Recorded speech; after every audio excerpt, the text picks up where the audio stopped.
Optics, 22nd January, shift 1 question number 33. In the diagram given below, there are three lanes formed.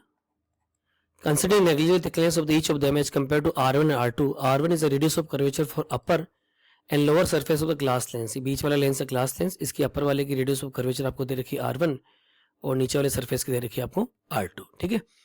The power of the combination. अब ध्यान से देखो, यहाँ पे three lens है, lens number 1, lens number 2 और lens number 3. Effective power का formula क्या होगा? P1 plus P2 plus P3. बस किसी तरह से आप लोग P1 P2 P3 निकाल लो, आपकी कैलकुलेशन आराम से हो जाएगी.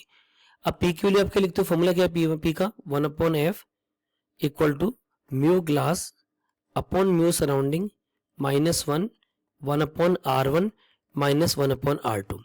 अब यहाँ पे तीन लेंस हैं, तो मुझे बताओ तीनों में म्यू ग्लास का मतलब लेंस किस मटेरियल का बना हुआ है? ठीक है, कहीं पे वाटर का बना हुआ है, कहीं ग्लास का बना हुआ है, कहीं फिर वाटर का बना हुआ है. म्यू सराउंडिंग क्या लोगे? अब यहाँ पे आप मिस्टेक कर सकते हो. आप ध्यान से देखो, मैंने क्लास में बहुत सी बार आपको समझाया है, जब भी कॉम्बिनेशन लेंस का इस तरह का सवाल होता है, हम सिंगल लेंस बनाते हैं, सिंगल लेंस बना के उसको किस में रखते हैं? एयर में रखते हैं.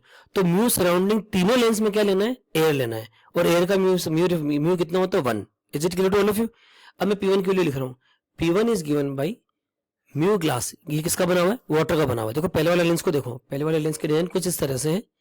ये वाला पहला वाला लेंस है, ठीक है, ये वाला, ठीक है. अब देखो म्यू किसका बना है? ग्लास का नहीं बना, किसका बना है? वाटर का बना. तो आप क्या लिखोगे? 4/3 माइनस 1. ठीक है. अब आपका फॉर्मूला क्या है? 1/R1 और 1/R2. अब बच्चे हम भी मिस्टेक कर सकते हैं. अब देखो आप ऊपर से देख रहे हो, यहां से चल रहे हो ना. अब देखना, इस जैसे पहला सरफेस आएगा जिसको R1 बोलते हो, ठीक है, इसका तो आपका रेडियस ऑफ कर्वेचर कितना हो गया? इनफाइनाइट. और 1/इनफाइनाइट लिख लो. Minus R2. इस वाले सरफेस का देखो, इस वाले सरफेस का सेंटर इधर आएगा, तो R2 की वैल्यू क्या होगी? नेगेटिव. लेकिन ध्यान से देखो, इस सरफेस का रेडियस ऑफ कर्वेचर आपको R1 दिया है, तो आप क्या लिखोगे? It is minus R1. तो माइनस माइनस क्या हो गया? Plus R1. तो P1 की वैल्यू कितनी होगी? 1/3, यानी यू कैन से 4/3 माइनस 1/3. तो it is given by 1/3 R1. अब हम लोग P2 कैलकुलेट कर लेते हैं. P2 इक्वल टू, अब किसका? ग्लास का. ग्लास के लिए आप क्या लिखोगे? 3/2 माइनस 1.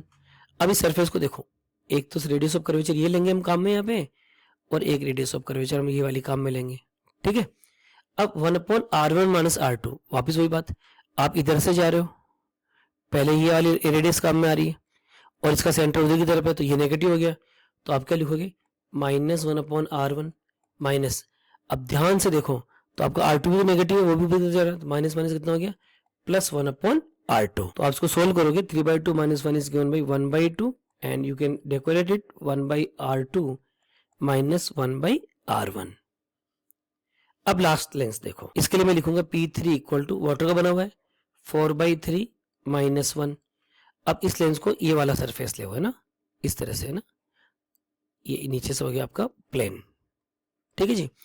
अब देखो 1/R1, फिर वही बात है, आप ऊपर से चल रहे हो, सेंटर ऊपर की तरफ आ रहा है और इस सरफेस का रेडियस कितना? R2. तो क्या लिखोगे? Minus 1/R2 minus 1/R1 minus 1/R2. R2 कितना है? फ्लैट सरफेस यानी इनफाइनाइट. तो कितना हो गया? 4/3 माइनस 1, 1/3 नेगेटिव हो जाएगा, तो क्या आ गया? Minus 1/3 R2. So finally net power is given by P1, that is 1/3 R1, P2 it is given by 1/2 R2 minus 1/2 R1, P3 that is given by minus 1/3 R2. ठीक है. So further you will solve it. P equal to 1/3 R1 minus 1/2 R1, इसको एक साथ ले लो, plus 1/2 R2 minus 1/3 R2 एक साथ ले लो.